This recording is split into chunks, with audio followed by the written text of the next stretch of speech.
हाँ, तो हेलो बच्चों।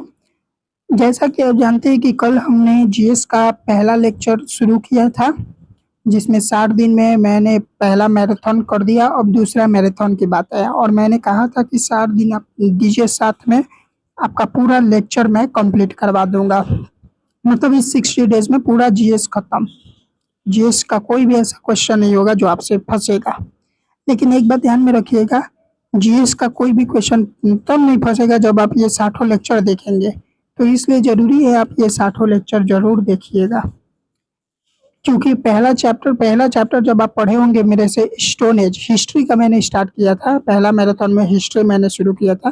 तो हिस्ट्री में जब आप स्टोन एज पढ़े होंगे तो स्टोन एज में आपने देखा होगा कि मैंने स्टोन एज को कितना बढ़िया से समझाया है। और स्टोन एज के बाद जब आप स्टोन एज का एमसीक्यू करने गए होंगे, आज अब की बार का एमटीएस का क्वेश्चन बहुत भर भर के इससे पूछा है, तो आप पाए होंगे कि हाँ भाई, अब हमसे क्वेश्चन बन पा रहा है। तो लूसेंट को मैंने ध्यान में रखते हुए आपको पढ़ाया है, और एक भी कॉन्सेप्ट ऐसा नहीं होगा जो आपसे छूटेगा। मैंने सारा कॉन्सेप्ट को ले लिया है, इसके बाहर कुछ नहीं है। बस ये करके आपको एग्जाम में जाना पड़ेगा। लेकिन शर्त ये है कि आपको 60 दिन का ये जो लेक्चर है वो पूरा देखना ही पड़ेगा, तभी आप जीएस का मास्टर बन पाएंगे। तो कल मैंने हिस्ट्री का पहला चैप्टर शुरू किया, आज मैं जियोग्राफी का पहला चैप्टर शुरू करूंगा। टोटल आपका मैंने एवरेज ऑन एन एवरेज लिया हूँ, तो आपका जीएस में टोटल 60 चैप्टर है। 60 चैप्टर आपको पढ़ने हैं।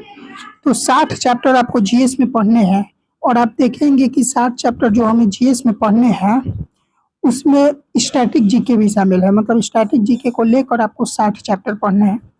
इसलिए मैंने कहा कि ये 60 दिन का मैराथन आपको बनेगा, जो कि 60 चैप्टर को आपका कवर करवाएगा। तो ये 60 दिन में ये पूरा हम खत्म करवा देंगे। आप एक बार पढ़ के देखिए। तो आज चलिए, कल हिस्ट्री का पहला चैप्टर शुरू किया, आज जियोग्राफी का पहला चैप्टर शुरू करते हैं।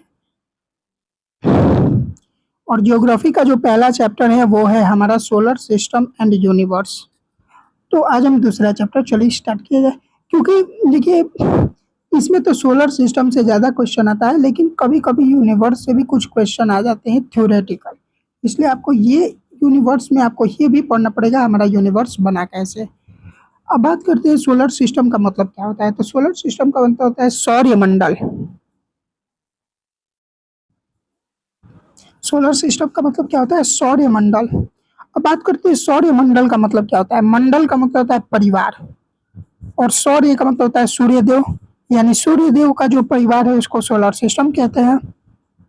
और यूनिवर्स का मतलब होता है ब्रह्मांड। ब्रह्मांड का मतलब क्या, कि ये पूरा दुनिया जिसमें समाहित है, ये पूरा दुनिया, हमारा देश, USA, America, Pakistan, Afghanistan, Belgium, Canada, मतलब दुनिया का कोई भी देश है, दुनिया का कोई भी प्लेनेट है, जैसे बुध ग्रह, शुक्र ग्रह, पृथ्वी, um, Mars, Jupiter, Saturn, Uranus, Neptune, कोई भी ग्रह है, या फिर कोई भी गैलेक्सी है, या फिर दुनिया का कोई भी मैटर है, वो सारा मैटर जिस के अंदर समाहित है उसको हम ब्रह्मांड कहते हैं। मतलब पूरा चीज इसके अंदर है, यहाँ तक वैक्यूम भी इसी के अंदर आता है।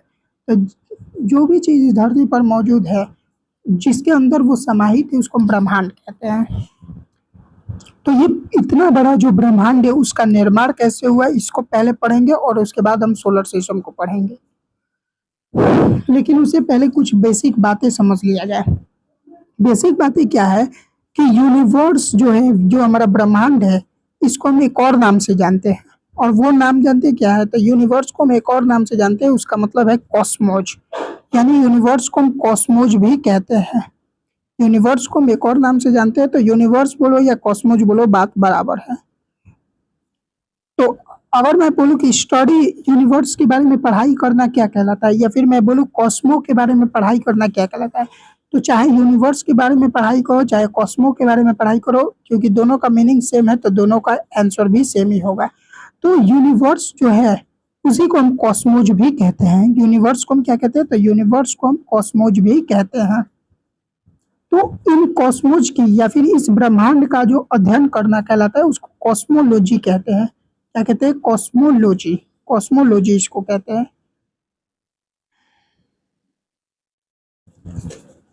जैसे आपने देखा होगा जैसे आपने देखा होगा कि पास्ट का पढ़ाई करना हिस्ट्री कहलाता है, उसी तरह से यूनिवर्स का पढ़ाई करना कॉस्मोलॉजी कहलाता है। अच्छा, सोलर सिस्टम को स्टार्ट किया जाए, लेकिन उससे स्टार्ट करने से पहले कुछ आपको टर्म मैं बेसिक बता दे रहा हूँ ताकि आपको दिक्कत मत होगे। जैसे इस चैप्टर में आप बहुत जगह देखेंगे सेलेस्टियल बॉडी, तो ये समझा दे रहा हूँ सेलेस्टियल बॉडी क्या होता है ताकि आपको आगे जाकर दिक्कत मत होगे। तो सेलेस्टियल बॉडी का मतलब जानते क्या होता है? सेलेस्टियल बॉडी का मतलब होता है खगोलीय पिंड। खगोलीय पिंड क्या होता है? तो इस ब्रह्मांड में जितने भी हमारे तारे हैं, जैसे आपका सूर्य, हम लोग का तारा सूर्य भगवान जो तारा है, जिस धरती पर हम रहते हैं, अर्थ हमारा धरती, या फिर दुनिया का कोई भी ग्रह हो, या फिर कोई भी क्षुद्र ग्रह हो, कोई भी उल्का पिंड हो, कोई भी हो, इस धरती पर बड़े बड़े बॉडी जो जो है उनको हम सेलेस्टियल बॉडी कहते हैं। तो चलिए अब हम यूनिवर्स से शुरू करते हैं। सबसे पहले अगर मैं बात करूं तो यूनिवर्स हमारा कैसे बना, तो देखो इसको लेकर बहुत ज़्यादा थ्योरी दी गई, लेकिन जो उसमें से सबसे बढ़िया थ्योरी थी वो थी हमारी big bang theory. Big bang theory ये सबसे बढ़िया थ्योरी और सबसे मानी जाने वाली थ्योरी हमारी बिग बैंग थ्योरी थी। अब इस बिग बैंग थ्योरी को हम स्टार्ट करते हैं। तो बिग बैंग थ्योरी क्या है, क्या कहता है बिग बैंग थ्योरी, इसके बारे में समझते हैं। तो बहुत सारे आदमी होंगे जो दिवाली में पटक्का फोड़े होंगे। तो जब आप एक बम को फोड़ते होंगे, जब आप एक बम को ब्लास्ट करवाते होंगे, तो वो बम, तो जब वो बम ब्लास्ट करता है तो उसमें से बहुत सारे पार्टिकल निकलते हैं, उसमें से बहुत सारे कण जो होते हैं, उसके अंदर जो राखी भरे होते हैं वो सारे निकलते होंगे। उसी तरीके से हमारा जो ब्रह्मांड था, वो सारा ब्रह्मांड हमारे एक छोटा सा पार्टिकल, एक बहुत ही छोटा सा पार्टिकल के अंदर समाहित था। और धीरे धीरे धीरे धीरे धीरे धीरे नेचर का तापमान बढ़ते गया, तो जिस कारण से इसके अंदर का भी जो तापमान है ये पार्टिकल का, वो बढ़ते गया और बहुत ज़्यादा गर्म हो गया।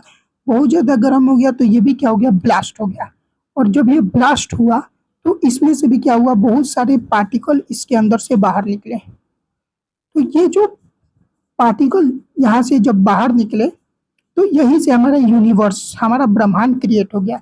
कोई जाकर प्लेनेट बन गया, कोई जाकर सन बन गया, तो इस तरीके से कोई जाकर गैलेक्सी बन गया। तो इस तरीके से हमारा क्या हुआ, पूरा ब्रह्मांड का उत्पत्ति हुआ। तो इसी को हम बिग बैंग थ्योरी भी कहते हैं, इसी को हम बिग बैंग थ्योरी भी कहते हैं। और ये माना जाता है, कि ये जो पार्टिकल जो ब्लास्ट हुआ है, ये जो पार्टिकल जो ब्लास्ट हुआ है उसको हम सुपरनोवा कहते हैं। तो ये जो पार्टिकल जो ब्लास्ट हुआ है उसको हम क्या कहते हैं, सुपरनोवा कहते हैं। और ये माना जाता है कि ये जो चीज है ये लगभग आज से 13 करोड़ 80 लाख साल पहले हुआ है। आज से कितना साल पहले, तो 13 करोड़ 80 साल, यानी 13.8 बिलियन, 13 करोड़ 80 लाख साल पहले हुआ है। इसलिए हम कहते हैं कि हमारा यूनिवर्स कब बना, तो आज से लगभग 13 करोड़ 80 लाख साल पहले बना है हमारा यूनिवर्स। तो इतना पुराना हमारा यूनिवर्स है। हम 20 साल पुराने हैं, 30 साल कोई पुराना है तो कहता है कि बहुत हम पुराने हैं, ये इतना पुराना है। अब हम बात करते हैं आप लोगों को कि ये जो बिग बैंग थ्योरी है ये दी किसने। तो ये बिग बैंग थ्योरी जो है वो लेमाइटर ने दी, जॉर्ज लेमाइटर। तो जॉर्ज जो लेमाइटर थे उन्होंने हम सबसे पहले बिग बैंग थ्योरी को जॉर्ज लेमाइटर ने दी थी। कब दी, तो 1931 में दी। इसके बाद कुछ और थ्योरी आई जो हमारे लिए इम्पोर्टेंट है, जैसे स्टेडी स्टेट थ्योरी। अब इसके बारे में समझते हैं स्टेडी स्टेट थ्योरी होती क्या है। तो समझिए स्टेडी स्टेट थ्योरी क्या होती है। ये कहता है, ये थ्योरी जानते क्या कहता है, ये थ्योरी कहता है कि जब हमारा पार्टिकल ब्लास्ट हुआ, जब हमारा पार्टिकल ब्लास्ट हुआ तो उसमें से जब बहुत सारे कण निकले तो कोई उधर भागा, कोई उधर भागा, कोई उधर भागा, कोई उधर भागा। तो आज भी जो है वो हमारा यूनिवर्स में जो पार्टिकल है वो और दूर भागते जा रहे हैं, जिस कारण से जो सेलेस्टियल बॉडी है उनके बीच दूरी और ज्यादा बढ़ती जा रही है। लेकिन उनका डेंसिटी कांस्टेंट है, लेकिन वो उनका दूरी जो है वो बढ़ते जा रहा है। तो इस थ्योरी को हम कहते हैं स्टेडी स्टेट थ्योरी, जिसको फ्रेड होयल ने दिया। याद रखिएगा, नोटिस करिए, ये याद रखिएगा क्योंकि इंपॉर्टेंट है। फ्रेड होयल ने स्टेडी स्टेट थ्योरी हमें दी थी। ठीक, अब हम बात करते हैं, स्टेडी स्टेट थ्योरी समझ में आ गया क्या होता है। अब हम बात करते हैं गैलेक्सी के बारे में, थोड़ी गैलेक्सी के बारे में समझ लिया जाए। तो यूनिवर्स आप लोगों को समझा दिया। अब देखिए गैलेक्सी क्या होता है। तो गैलेक्सी एक ऐसा हमारा यूनिवर्स का अंश है जिसमें हमारा सोलर सिस्टम मौजूद है।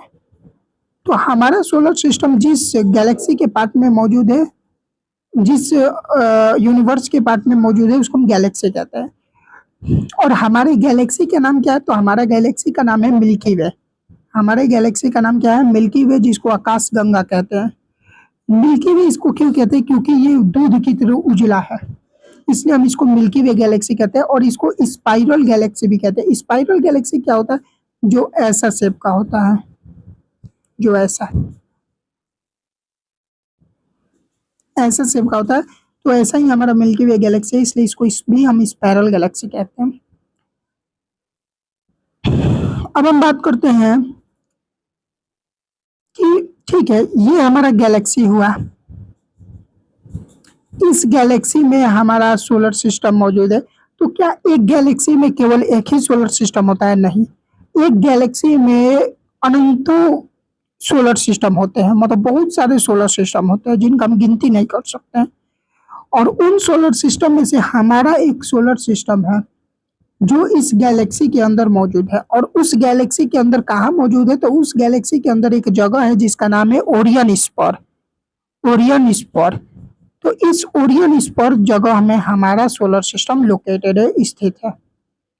अच्छा, ये तो हम जान गए कि हमारा यूनिवर्स आज से 13.8 बिलियन ईयर्स एगो बना है, मतलब इतना करोड़ साल पहले हमारा यूनिवर्स बना है। लेकिन हमने ये अभी तक बात नहीं की कि हमारा सोलर सिस्टम कितना साल पहले बना है। तो याद रखिएगा, हमारा सोलर सिस्टम जो है वो आज से लगभग 4.5 यानी 4 करोड़ 50 लाख साल पहले बना है। 4 करोड़ 50 लाख साल पहले बना है। अब बात करते हैं हम नेबुला के बारे में। नेबुला क्या होता है? नेबुला के बारे में समझ लीजिएगा थोड़ी बात है। नेबुला क्या होता है? तो देखिए, ऐसा माना जाता है कि जैसे मान के चलिए बहुत सारे डस्ट और पार्टिकल थे, जब वो ब्लास्ट हुआ पार्टिकल, तो उसमें से बहुत ज़्यादा धूल और गैसेस निकली। और वो धूल और गैसेस क्या करने लगी, जब यूनिवर्स में निकली तो हवा के कारण वो गोल गोल घूमने लगी। तो जो वो गोल गोल घूमने लगी, तो जो वो डस्ट और गैसेस का जो क्लाउड था, मतलब उस वो जो धूल और गैसों का जो बादल थे, क्लाउड थे, उन्हीं को हम नेबुला कहते हैं। क्या कहते हैं? तो उन्हीं को हम नेबुला कहते हैं। और वही नेबुला जब घूमा तो हमारा क्या हुआ? हमारा पूरा सोलर सिस्टम क्रिएट हुआ, सोलर सिस्टम हमारा बन गया। तो ये नेबुला हाइपोथेसिस थ्योरी कहते हैं। और इसको इमैनुअल कांत ने दिया। इसको सबसे पहले किसने दिया? तो इमैनुअल कांत ने दिया। और कब दिया? तो 1755 ईस्वी में। लेकिन इन्होंने, नेबुला कांत ने ये दे तो दिया था, लेकिन इस पर कोई ध्यान नहीं दिया। तो फिर से इसको रिवाइज करके लोगों के सामने रखा कौन? तो लैपलेस ने रखा। इसलिए हम इसको नेबुला लैपलेस थ्योरी भी कहते हैं। और इसको इन्होंने 1796 में रखा। तो दिया किसने? इमैनुअल कांत ने। रिवाइज कौन किया? लैपलेस ने किया। और क्या होता है ये भी मैंने बता दिया। अच्छा, अगर हमने ये जान लिया कि हमारा 13 करोड़ 80 लाख साल पहले हमारा यूनिवर्स बना है, 4 करोड़ 50 लाख साल पहले हमारा सोलर सिस्टम बना है, सॉरी 4 करोड़ 80 लाख साल पहले हमारा सोलर सिस्टम बना है, लेकिन हमने अभी तक ये नहीं जाना कि हमारा अर्थ कितना साल पहले बनता है। तो हमारा अर्थ जो है वो 4 करोड़, आज से 4 करोड़ 50 लाख साल पहले ही बन गया है। लेकिन एग्जिस्टेंस में कब आया, आदमी धरती पर कब रहना शुरू किया? तो मैंने कल बताया था आपको कि लगभग मान के चलिए 2-3 लाख साल पहले ही धरती पर आदमी रहना स्टार्ट किए थे। तो बना इतना पुराना, लेकिन रहने लगे आदमी इतना साल बाद। अब एक बात ये याद होती है, तो गैलेक्सी के बारे में आप समझ गए ना। अब हम बात करते हैं हमारे, एक क्वेश्चन आता है कि बताओ हमारे गैलेक्सी के सबसे नजदीक गैलेक्सी का नाम क्या है? हमारा जो गैलेक्सी है वो मिल्की वे है। आकाशगंगा जो है वो हमारी गैलेक्सी है। तो इसके सबसे नजदीक वाली गैलेक्सी कौन है, इसका पड़ोसी गैलेक्सी कौन है? तो याद रखिएगा, इसका जो सबसे पड़ोसी गैलेक्सी है वो है हमारा एंड्रोमेडा गैलेक्सी। एंड्रोमेडा गैलेक्सी हमारे गैलेक्सी का जो सबसे नजदीक गैलेक्सी है उसको हम एंड्रोमेडा गैलेक्सी कहते हैं। शुरू शुरू मैंने आपको सेलेस्टियल बॉडीज के बारे में समझाया कि सेलेस्टियल बॉडीज क्या होता है। तो जितने भी तारे होते हैं, ग्रह होते हैं, मतलब जितने भी तारे ग्रह होते हैं उनको हम सेलेस्टियल बॉडी कहते हैं। तो सेलेस्टियल बॉडी जो होते हैं वो याद रखिएगा हमारे दो प्रकार के होते हैं। एक या तो ये हमारा लुमिनस हो सकते हैं, या तो एक ये हमारा नॉन लुमिनस हो सकते हैं। यही दो प्रकार के हमारे सेलेस्टियल बॉडी होते हैं। लुमिनस सेलेस्टियल बॉडी को जानते हैं हम क्या कहते हैं? जिनके पास खुद का लाइट होता है, जिनके पास खुद का प्रकाश होता है उसको लुमिनस सेलेस्टियल बॉडी, और जिनके पास खुद का लाइट नहीं होता है उसको नॉन लुमिनस सेलेस्टियल बॉडी कहते हैं। जैसे सूर्य भगवान के पास अपना खुद का लाइट है तो वो लुमिनस सेलेस्टियल बॉडी आ गए में आ गए। प्लेनेट जो अर्थ है हमारा, जिस अर्थ धरती पर हम रहते हैं उसका खुद का लाइट नहीं है। मून, चंद्रमा भगवान खुद का लाइट नहीं है, वो सूर्य भगवान का लाइट को रिफ्लेक्ट करते हैं। तो ये क्या हो गए? नॉन लुमिनियस ऑब्जेक्ट हो गए। अब कुछ और बेसिक बातें आपको समझनी है। जैसे कई बार आप समझेंगे कुछ बेसिक टर्म जो आपको हमेशा दिक्कत करता है जियोग्राफी में, वो है एस्ट्रॉयड क्या होता है, मेटेरॉयड क्या होता है। जो आपको लगता है कि एकदम सेम है, लेकिन सेम नहीं है, ये एक जैसे नहीं है, ये सभी अलग अलग। जैसे मेटियोर कौन होता है, मिटियोराइट क्या होता है, ये कॉमेट्स क्या होता है, इससे भी कई बार क्वेश्चन पूछ लिया जाता है, लेकिन हम समझते हैं ये सभी एक ही है। तो कंफ्यूज हो जाता है टिक किस में मारे। तो आज से ये कंफ्यूजन दूर हो जाएगा, इसको समझिए। एस्ट्रॉइड जानते क्या है? जो हमारे ग्रह है वैसा ही ये रहते हैं, मतलब ये भी ग्रह के इतना ही बड़े बड़े पत्थर होते हैं। लेकिन ग्रह क्या होता है हमारा स्फेरिकल शेप में न होता है, गोलाकार में होता है न, ये इरेगुलर शेप में होते हैं। और ये भी सूर्य के चारों तरफ घूमते हैं। तो इरेगुलर शेप में जो बड़े बड़े पत्थर है जो सूर्य के चारों तरफ घूमते हैं उनको एस्ट्रॉयड कहते हैं। और जब ये एस्ट्रॉयड घूमते हैं और जब आपस में टकराते हैं, तो जब ये आपस में टकराते हैं तो ये छोटे छोटे पत्थर में बिखर जाते हैं, जिनको मेटेओराइड कहते हैं। और जब छोटे छोटे पत्थर, ये मटर के दाने के पत्थर जब बन जाते हैं और जब ये एटमॉस्फेयर में, हमारे अर्थ के एटमॉस्फेयर में इंटर करते हैं, तो जब ये अर्थ के एटमॉस्फेयर में इंटर करते हैं तो ये जल जाते हैं। तो जिससे हमें लगता है कि ये टूटता हुआ तारा हमें दिखाई दे रहा है। टूटते हुए तारे यानी शूटिंग स्टार को ही मेटियोर कहते हैं, मेटियोर कहते हैं। और जो मेटियोर नहीं जलते हैं उनको मेटियोराइट कहते हैं, मेटियोराइट कहते हैं। और कमेट्स को हम पुच्छल तारा कहते हैं। क्या कहते हैं? कमेट्स को पुच्छल तारा। कमेट्स के बारे में थोड़ा जानकारी लेते हैं। चलिए कमेट्स के बारे में देखते हैं हम। कमेट्स क्या होता है? तो ये डस्ट, गैस और आइस यानी बर्फ से बनता है। मान लीजिए ये कमेट है जो डस्ट, आइस, गैस से बना है, और ये जब सूर्य भगवान के पास जाता है तो क्या होता है, इसके जो बर्फ है वो पिघलने लगते हैं, जो इसके गैस है वो मेल्ट होने लगते हैं, जिस कारण से इसका एक पूछ निकलता हुआ हमें दिखता है, इसलिए हम इसको पुच्छल तारा भी कहते हैं। अब बात करते हैं हम कॉन्स्टेलेशन के बारे में। कॉन्स्टेलेशन क्या होता है? तो देखिए, जो ग्रुप ऑफ स्टार है यानी तारों के जो समूह हैं, तारों के समूह को हम कॉन्स्टेलेशन कहते हैं। क्या कहते हैं? कॉन्स्टेलेशन कहते हैं। और किस कॉन्स्टेलेशन में हमारा, अरे सॉरी, ये तारों के जो समूह है उनको कॉन्स्टेलेशन हम कहते हैं। तारों के समूह को हम क्या कहते हैं? तो तारों के समूह को हम कॉन्स्टेलेशन कहते हैं। तारों के समूह को हम क्या कहते हैं? कॉन्स्टेलेशन। तो कभी क्वेश्चन आता है कि group of star is called, यानी तारों के समूह को हम क्या कहते हैं? तो कॉन्स्टेलेशन कहते हैं। जिसमें से हमारा एक कॉन्स्टेलेशन उर्सा मेजर कॉन्स्टेलेशन है। उर्सा मेजर कॉन्स्टेलेशन है जिसमें Big Dipper, Ursa Major constellation है जिसमें बिग डिपर देखने को मिला, बिग डिपर देखने को मिला। इसी कॉन्स्टेलेशन को ग्रेट बियर यानी सप्त ऋषि, 7 ऋषियों के नाम से जानते हैं हम। एक होता है डब्ल्यू शेप्ड कॉन्स्टेलेशन और एक होता है हमारा क्रॉस शेप्ड कॉन्स्टेलेशन। तो जो क्रॉस शेप्ड कॉन्स्टेलेशन होता है उसको हम सिग्नस कहते हैं और जो डब्ल्यू शेप्ड कॉन्स्टेलेशन होता है उसको हम कैसियोपिया कहते हैं। तो डब्ल्यू शेप्ड कॉन्स्टेलेशन हमारा क्या होता है, तो कैसियोपिया होता है। एक होता है हमारा आवर ग्लास कॉन्स्टेलेशन, ऐसा होता है आवर ग्लास कॉन्स्टेलेशन। तो ये जो आवर ग्लास कॉन्स्टेलेशन है इसको हम ओरियन कहते हैं और इसको द हंटर यानी शिकारी के नाम से भी जानते हैं।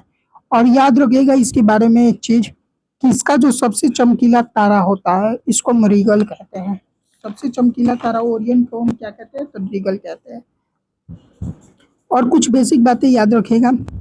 रात में सबसे ज्यादा चमकने वाला तारा कौन है, तो सीरियस, जिसको डॉग स्टार कहते हैं। हमारे अर्थ के सबसे नजदीकी तारा कौन है, तो सूर्य है। हमारे अर्थ का सबसे नजदीकी तारा सूर्य भगवान है जो हमें दिखते हैं। सूर्य भगवान के अलावा कोई तारा दिखता है नहीं। तो हमारे अर्थ के सबसे नजदीकी तारा कौन हो गया, सूर्य भगवान। अब बात करते हैं तो सूर्य भगवान का जो सबसे नजदीकी तारा है, जैसे हमारे अर्थ का सबसे नजदीकी तारा सूर्य भगवान। अब सूर्य भगवान का जो सबसे नजदीकी तारा मतलब हमारे तारे का जो पड़ोसी तारा है उसको हम क्या कहते हैं, तो उसका नाम है प्रॉक्सिमा सेंचुरी। क्या नाम है, Proxima Centauri. Nearest star to sun यानी सूर्य भगवान का जो सबसे नजदीकी तारा है उसको हम प्रॉक्सिमा सेंचुरी कहते हैं। एक चीज और याद रखिएगा, आपकी बार के यूपीएससी में ये क्वेश्चन आया था।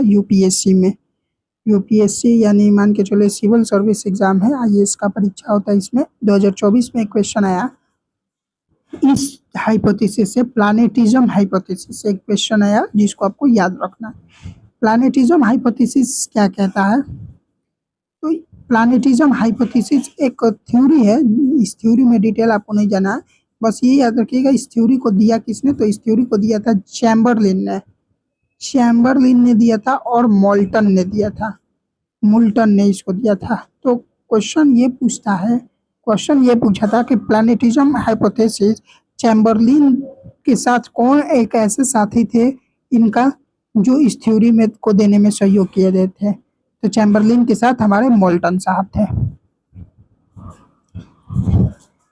तो यहाँ से बेसिक बातें खत्म। अब स्टार्ट करते हैं सोलर सिस्टम हम। लेकिन सोलर सिस्टम को शुरू करने से पहले कुछ बेसिक बातें आप लोगों को और मैं बताने वाला हूँ। जैसे आप समझ लीजिए रिवोल्यूशन क्या होता है और रोटेशन क्या होता है। सबसे पहले ये बेसिक बात आप जान लीजिए ताकि आगे जाके दिक्कत मत पड़े। जितना भी बेसिक है उसको बढ़िया से समझा, रटने का कोई जरूरत ही नहीं है आपको। रिवोल्यूशन रोटेशन समझ लीजिए अभी क्या होता है, क्योंकि ये बहुत दिक्कत करता है, नहीं आता है समझ में। तो रिवोल्यूशन मतलब जानते हैं क्या, कि कोई ग्रह सूर्य के चारों तरफ जो चक्कर लगा रहा है वो कितने दिन में लगा रहा है, उसको रिवोल्यूशन कहते हैं। यानी सूर्य के चारों तरफ वो कितने दिन में घूम रहा है, इसको रिवोल्यूशन कहते हैं। और अपने एक्सिस पर वो कितने दिन में घूम ले रहा है उसको रोटेशन कहते हैं। जैसे अगर मैं पृथ्वी की बात करूँ तो पृथ्वी का रिवोल्यूशन यानी सूर्य का एक दिन पृथ्वी जो है वो सूर्य का एक चक्कर कितने दिन में लगाती है, तो 365 दिन में एक चक्कर लगाती है। तो सूर्य के एक चक्कर लगाने में लगने वाला समय हमारा रिवोल्यूशन, वन रिवोल्यूशन कहलाता है। तो जो अर्थ का रिवोल्यूशन है वो 365 दिन का हो जाएगा। लेकिन पृथ्वी अपने एक्सिस पर कितने दिन में रोटेट कर लेती है, तो वो एक दिन यानी 24 घंटे में रोटेट कर लेती है। मतलब वो इस यहाँ का एक दिन कितने के बराबर होता है वही रोटेशन कहलाता है। तो 24 घंटे के बराबर होता है पृथ्वी पर। तो ये है हमारा रिवोल्यूशन और रोटेशन जो आपको समझ में आ गया होगा। अब स्टार्ट किया जाए सोलर सिस्टम से। सोलर सिस्टम जानते क्या है, ये सन है और सूर्य के चारों तरफ जो है वो सभी ग्रह मतलब 8 ग्रह चक्कर लगा रहे हैं। तो सूर्य और सूर्य के चारों तरफ जो चक्कर लगा रहे हैं ग्रह है, जो इसके चारों तरफ चक्कर लगा रहे हैं, घूम रहे हैं, उस सिस्टम को हम सोलर सिस्टम कहते हैं। जिसमें हम सबसे पहले सोलर सिस्टम में सन के बारे में पढ़ेंगे। हमारे सोलर सिस्टम का एकमात्र तारा कौन है, सूर्य भगवान, सन। हमारे सोलर सिस्टम का एकमात्र तारा सूर्य भगवान है। हमारे सोलर सिस्टम का जो पावर हाउस है वो कौन है, सन है। सन में हाइड्रोजन कितना 73% और हीलियम कितना 25% पाया जाता है। मान के चलिए एक एग्जाम्पल के तौर पर मैं आपको बात बताने वाला हूँ, क्या कि देखिए सोलर सन के पास एनर्जी का सोर्स क्या है, तो सन के पास जो सोर्स ऑफ एनर्जी है उसको न्यूक्लियर फ्यूजन कहते हैं। इसमें क्या होता है, दो हाइड्रोजन जोड़ते हैं एक साथ और एक बड़ा सा हीलियम निकालते हैं, और जब ये हीलियम बनते हैं तो कुछ एनर्जी भी रिलीज करते हैं और वही एनर्जी हमें लाइट के फॉर्म में दिखता है। तो सोलर सन का जो एनर्जी का स्रोत है वो न्यूक्लियर फ्यूजन है, याद रखिएगा क्योंकि ये बहुत बार क्वेश्चन पूछ चुका है। एक बात ध्यान में और रखिएगा कि हमारे सोलर सिस्टम का मान के चलिए 100% मास है, तो इसका 99% जो मास है वो सन के पास है, मतलब सन सबसे भारी है, 99% वजन अपना रखा है। अब बात करते हैं हम कि सनलाइट को पृथ्वी पर आने में कितना समय लगता है, यानी सूर्य के प्रकाश को पृथ्वी पर तक आने में कितना समय लगता है, तो याद रखिएगा 8 मिनट 20 सेकंड का समय लगता है, इतने सेकंड का समय लगता है। सूर्य का जो बाहरी सतह है उसको हम कोरोना कहते हैं, और वहाँ का जो तापमान होता है वो 5600 डिग्री सेल्सियस होता है, और सूर्य का जो अंदर का तापमान होता है वो याद रखिएगा वो हमारा 15.7 मिलियन केल्विन होता है, मतलब अंदर का तापमान बहुत ज़्यादा होता है। मान के चलिए 100 डिग्री सेल्सियस यानी 373 केल्विन पानी उबलने लगता है तो इतना गर्म लगता है, तो ये 15.7 मिलियन मतलब मान के चलिए 1,57,00,000 केल्विन इतना गर्म है, तो कोई इसका ताप को कोई नहीं सह पाएगा। सूर्य का जो बाहरी परत है उसको हम क्या कहते हैं, कोरोना, और जो सूर्य का हमें विजिबल पार्ट जिसको हम देख सकते हैं उसको फोटोस्फीयर कहते हैं।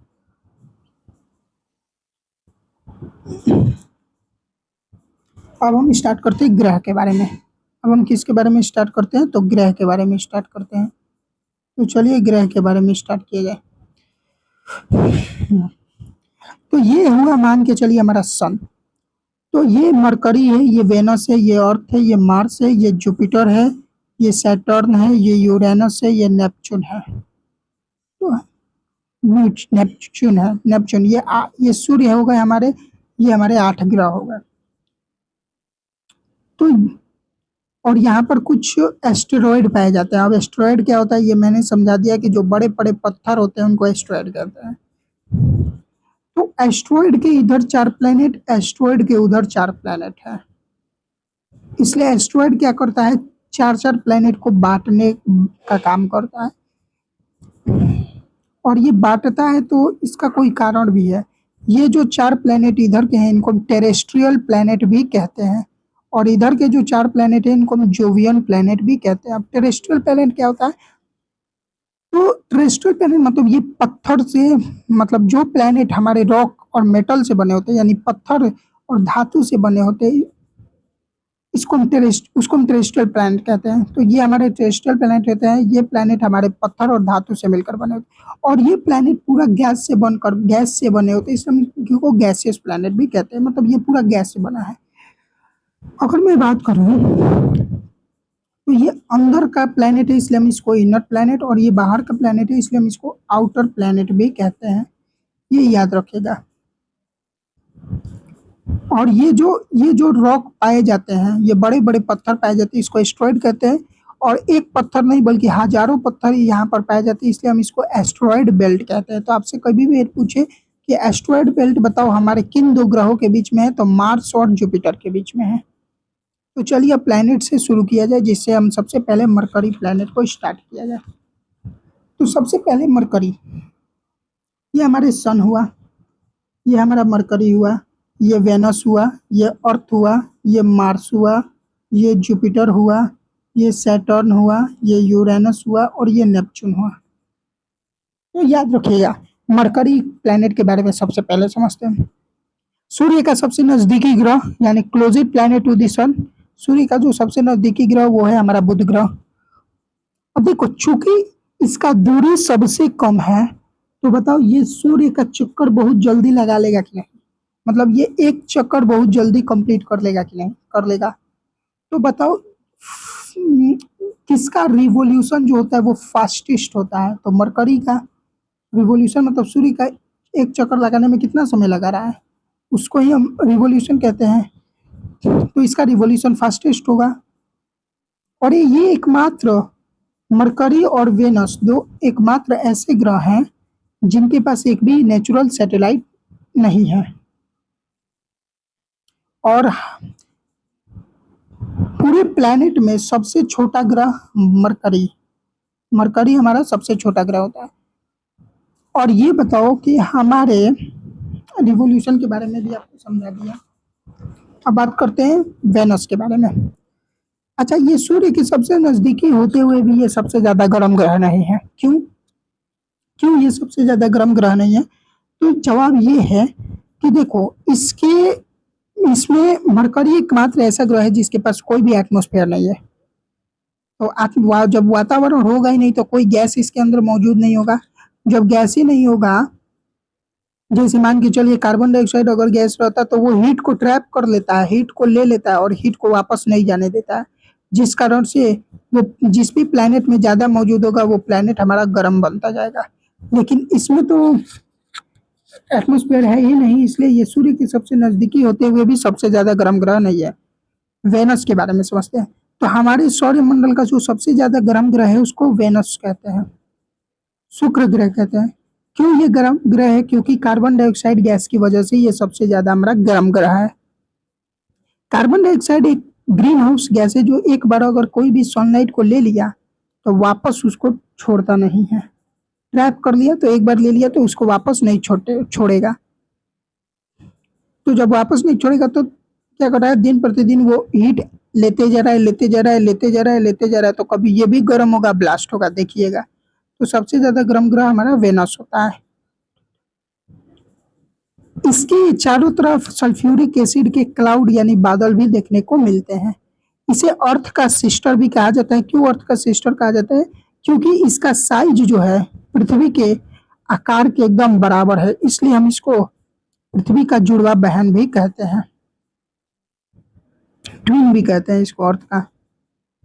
देखो, सारा प्लैनेट क्या करेगा, सारा प्लैनेट सन के चारों ओर एंटी क्लॉकवाइज डायरेक्शन में यदि घूमेगा, कोई सारा प्लैनेट अगर ऐसे घूमेगा तो वेनस और यूरेनस आता ना थेथर होते हैं कि ये प्लैनेट के चारों तरफ ऐसे न घूम के ये क्लॉकवाइज डायरेक्शन में घूमते हैं, ये उल्टे डायरेक्शन में घूमते हैं। ये वेस्ट टू ईस्ट घूमते हैं। सब ईस्ट टू वेस्ट घूमेगा तो ये वेस्ट टू ईस्ट घूमेंगे। सॉरी, सब ईस्ट टू वेस्ट घूमेगा तो ये वेस्ट टू ईस्ट घूमेंगे। सॉरी, मैंने क्या बोल दिया? सब वेस्ट टू ईस्ट घूमेगा तो ये ईस्ट टू वेस्ट घूमेंगे। हमारे प्लैनेट का जो सबसे चमकीला ग्रह है वो वेनस है, शुक्र ग्रह सबसे चमकीला ग्रह होता है। भोर या साज का तारा भी इन्हें कहा जाता है। इसे लूसीफर प्लैनेट भी कहा जाता है क्योंकि भाई सबसे चमकीला तारा है, चमकता है, इसलिए इसको लूसीफर प्लैनेट भी कहते हैं। और मरकरी और वेनस एकमात्र ऐसा प्लैनेट है, मैंने बताया, जिसके पास कोई भी मून्स नहीं है, चंद्रमा नहीं है। सबसे कम रोटेशन मतलब सबसे जिसका छोटा रोटेशन होता है वो याद रखिएगा वेनस का होता है। फास्टेस्ट रिवॉल्यूशन मरकरी का होता है और शॉर्टेस्ट रोटेशन वेनस का होता है। अब कंफ्यूज मत होइएगा, रिवॉल्यूशन अलग चीज, रोटेशन अलग चीज है। नहीं आता है तो पीछे वीडियो करके देख लीजिए रोटेशन रिवॉल्यूशन क्या होता है। तो वेनस का रोटेशन सबसे छोटा होता है, मतलब इसका एक दिन जो है वो 257 दिन के बराबर होता है। अब बात करते हैं हम अर्थ के बारे में। तो अर्थ सूर्य से तीसरा ग्रह धरती होता है। जिस धरती पर हम रहते हैं, जिस पर लाइफ एग्जिस्ट, लाइफ पॉसिबल है, उसको धरती कहते हैं। हमारे सोलर सिस्टम का जो नेचुरल सैटेलाइट है, सॉरी, हमारे अर्थ का जो नेचुरल सैटेलाइट है उसको मून कहते हैं, चंद्रमा कहते हैं। इसको ब्लू प्लेनेट भी, नीला ग्रह भी कहा जाता है क्योंकि इसके अंदर पानी मौजूद है, पानी नीला कलर का है, जिसका से ये प्लेनेट हमें नीला दिखता है, इसलिए अर्थ को ब्लू प्लेनेट, नीला ग्रह कहते हैं। इसका नेचुरल सैटेलाइट होता है मून, चंद्रमा।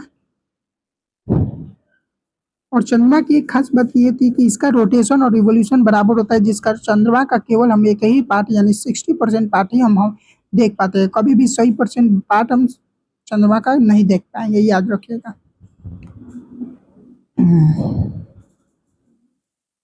तो जो पार्ट हम चंद्रमा का नहीं देख पाते हैं उसी को हम फार साइड ऑफ मून कहते हैं। और जो चंद्रयान है वो वहीं पर हमने लॉन्च किया आपकी बार, याद रखिएगा, चंद्रयान हमने वहीं पर लॉन्च किया। हमारे मून का, जैसे हमारे अर्थ का सबसे हाईएस्ट पॉइंट क्या है, गिरी पर्वत, माउंट एवरेस्ट, तो उसी तरीके से मून का सबसे जो हाईएस्ट पॉइंट है उसको लेबिनेट्स कहा जाता है, लेबिनेट्स कहा जाता है। अब बात करते हैं मार्स के बारे में। तो चलिए अब मार्स के बारे में समझ जाता है।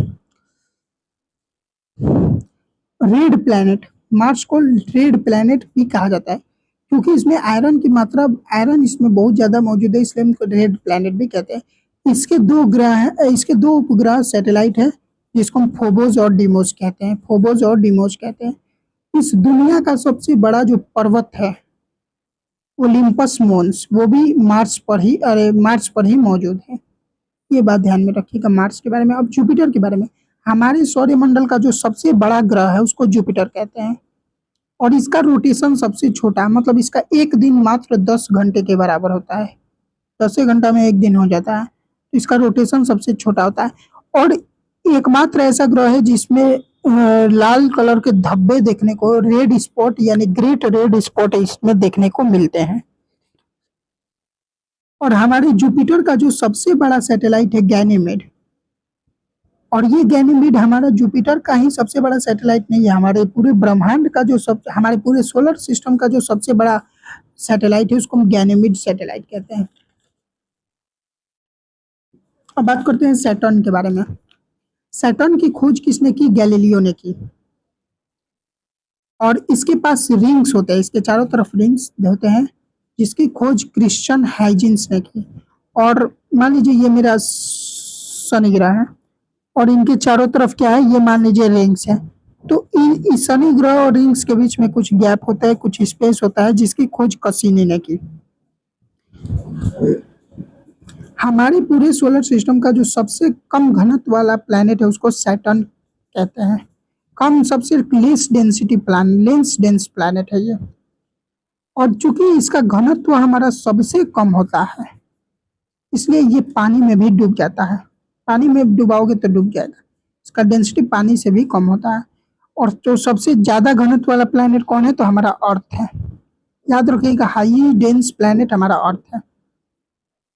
सैटर्न का जो सबसे बड़ा उपग्रह है, सैटेलाइट है, उसको टाइटन कहते हैं और टाइटन पर लाइफ पॉसिबल है, ये देखा गया है, वहां पर हम रह सकते हैं, ये देखा गया है। अब बात करते हैं हम यूरेनस के बारे में। यूरेनस क्या, तो यूरेनस मतलब ग्रीन प्लैनेट, यूरेनस, इसके बारे में थोड़ा समझ लिया जाए। यूरेनस, यूरेनस यानी ग्रीन प्लैनेट इसको कहा जाता है। मीथेन इसमें बहुत ज्यादा मौजूद है, इस ग्रह के पास मीथेन बहुत ज्यादा मौजूद है, इसलिए इसको हरा ग्रह भी कहते हैं। इसकी खोज हर्शेल ने की, किसने की, विलियम हर्शेल ने की, 1781 में हर्शेल ने की। हमारे सौरमंडल का जो सबसे ठंडा ग्रह है वो है हमारा यूरेनस, सबसे ठंडा ग्रह यूरेनस है। अच्छा, सबसे ज्यादा दूर ग्रह है नेपच्यून, सबसे ज्यादा दूर ग्रह है नेपच्यून, लेकिन सबसे ज्यादा ठंडा ग्रह कौन है, यूरेनस है। ऐसा क्यों, कमेंट सेक्शन में कमेंट देकर बताइएगा। सबसे ज्यादा दूर ग्रह हमारा सूर्य भगवान से सबसे दूरी पर कौन सा ग्रह है, नेपच्यून, लेकिन सबसे ज्यादा ठंडा ग्रह कौन है, यूरेनस। क्यों ठंडा ग्रह यूरेनस है, क्यों नहीं नेपच्यून है, ये जवाब हमें दीजिएगा। अच्छा, ये याद रखिएगा, यूरेनस के पास 27 मून्स है जिसमें से मिरांडा, एरियल कुछ फेमस है, याद रखिएगा। अब हम बात करते हैं नेपच्यून के बारे में। हमारे सूर्य से जो सबसे जो ज्यादा दूरी पर रहने वाला ग्रह है उसको नेपच्यून कहते हैं। और इसकी खोज याद रखिएगा, इसकी खोज गैली और अर्बैनली वेरियर ने किया था 1846 में। अर्थ के बाद जो एक और ब्लू प्लेनेट है वो है हमारा नेपच्यून। तो याद रखिएगा अर्थ के बाद जो एक और हमारा ब्लू प्लेनेट है जिसको हम ब्लू प्लेनेट कहते हैं वो नेपच्यून है हमारा। तो क्वेश्चन ये भी कई बार पूछा गया है कि एक प्लेनेट है जो कि ब्लू कलर का है लेकिन वो अर्थ नहीं है, तो बताओ वो कौन सा प्लेनेट है, तो नेपच्यून है वो। अच्छा, ये बात समझ में आ गया। तो ये रहा मेरे पूरे ग्रह के बारे में। कुछ मैं बेसिक बातें समझा रहा हूँ, अब समझिएगा। रिवॉल्यूशन यहाँ पर लिखता हूँ और रोटेशन यहाँ पर लिखता हूँ।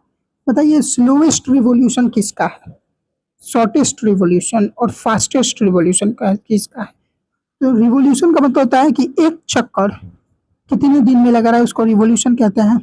तो जो सूर्य के सबसे नजदीक होगा वो जल्दी चक्कर लगाएगा, तो मरकरी का रिवॉल्यूशन सबसे कम होगा, 88 दिन में ये एक चक्कर लगा लेता है। और जो सबसे दूर है नेपच्यून, उसका रिवॉल्यूशन सबसे देरी से होगा, यानी सबसे देरी से यानी स्लोवेस्ट रिवॉल्यूशन होगा, वो धीरे धीरे रिवॉल्व करेगा। और इसका एक रिवॉल्यूशन 165 साल के बराबर होता है, एक साल 165 बरिस के बराबर होता है। रोटेशन की बात करें तो सबसे छोटा रोटेशन जुपिटर का होता है, एक दिन 10 घंटे के बराबर, और सबसे बड़ा वेनस का होता है। अब हम बात करते हैं ड्वार्फ प्लैनेट के बारे में। ड्वार्फ प्लैनेट बौने ग्रह, ऐसे ग्रह जिन जो प्लैनेट नहीं है कुछ कारण की वजह से, उनको बौना ग्रह कहते हैं। तो हमारे सौरमंडल में टोटल 5 बौने ग्रह हैं। एक है हमारा प्लूटो, एक है हमारा मेकमेक, एक है हमारा ओरिया, एक है हमारा इरिस और एक है हमारा सीरिस। सबसे बड़ा बौना ग्रह हमारा प्लैनेट प्लूटो है। हमारे प्लूटो, मेकमेक, होमिया, होमिया और प्लूटो, मेकमेक, होरिया और इरिस, ये 4 ऐसे ग्रह हैं, सॉरी ये 4 ऐसे बौने ग्रह हैं जो नेपच्यून के पीछे जो बेल्ट है, क्यूपर बेल्ट, वहां पर पाए जाते हैं।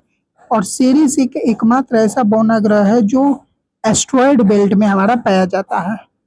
तो ये भी क्वेश्चन पूछता है कई बार कि हमारे सूर्य के सबसे नजदीकी बौना ग्रह कौन है, तो सीरिस है। हमारे अर्थ के सबसे नजदीकी बौना ग्रह कौन है, तो अर्थ सीरीज है।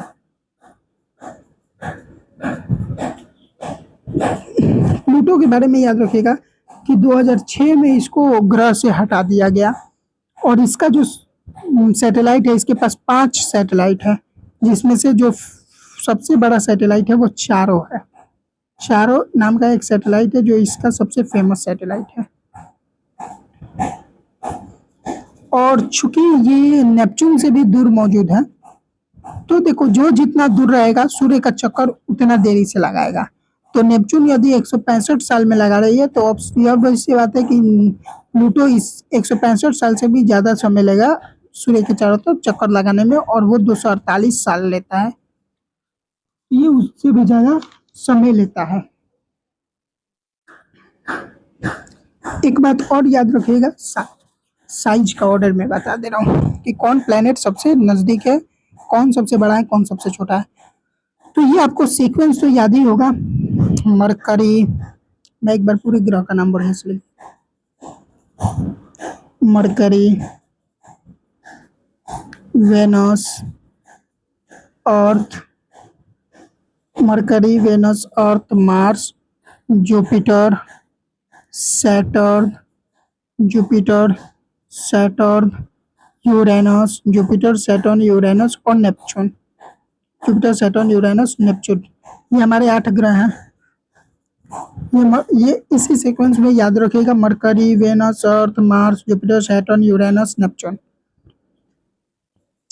तो सबसे इसमें से बड़ा ग्रह कौन है, इसको याद करने का ट्रिक बता रहा हूँ।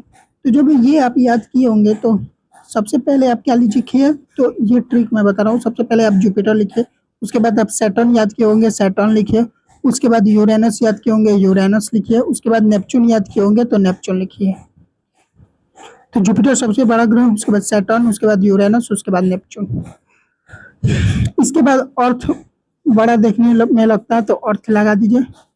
उसके बाद अर्थ के बाद मार्स बड़ा दिखता है, तो मार्स लगा दीजिए। उसके बाद वेनस बड़ा दिखने को देखता है, तो वेनस लगा दीजिए। उसके बाद मरकरी। मतलब इसमें क्या है logic, Jupiter, Saturn, Uranus, Neptune, ये बड़ा ऑर्डर में लगा दिया। उसके बाद आप क्या करेंगे, अर्थ, मतलब Mercury, Venus, Earth, Mars, sorry Mercury, Venus, Mars, Earth. तो Earth, Mars, Venus, Mercury. Mercury सबसे छोटा ग्रह है। ये हमारे इंक्रीजिंग ऑर्डर में, मतलब ये सबसे बड़ा, उसके बाद ये बड़ा, ये साइज के हिसाब से मैंने प्लेनेट को सजा दिया, जो आपको याद रख रहे हैं। वैसे तो याद हो ही जाएगा वो, अगर पीछे वाला टेबल अगर आपको याद होगा तो। सबसे बड़ा ग्रह जुपिटर, सैटर्न, उसके बाद यूरेनस, नेपच्यून, फिर अर्थ, फिर मार्स, फिर वेनस, और सबसे छोटा ग्रह मरकरी। तो आपका 60 डेज का जो दूसरा का दिन का मैराथन है वो कंप्लीट हुआ। Thank you. Bye bye.